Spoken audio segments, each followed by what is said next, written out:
کابل ښار کې د جنایي جرمونو زیاتېدل. په سلامونو مو هرکلی کوم، هیله ده چې روغ رمټ به یئ.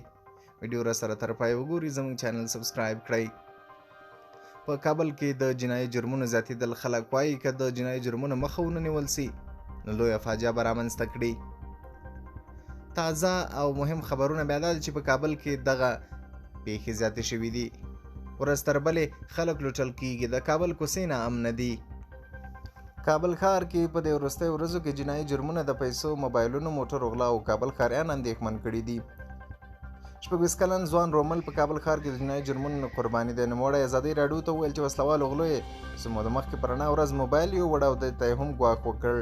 د کابل یو بل اوسېدونکی احمد الله هم چې د غلا له یوې پېښې سره مخ شوی وایي وسلوالو غلو د ګاونډي موټرسایکل وړی دی. پر افغانستان د طالبانو تر واکمنۍ 8 میاشتې وروسته اوس په دغه هیواد کې د وسلوالو غلو او نورو جرمونو زیاتېدو په اړه بیا اندېښنې زیاتې شوي دي. د کابل د طالبانو د حکومت امنیه قومندانۍ وایي په کابل ښار کې د غلو د نیولو لپاره په جدي ډول هڅې روانې دي.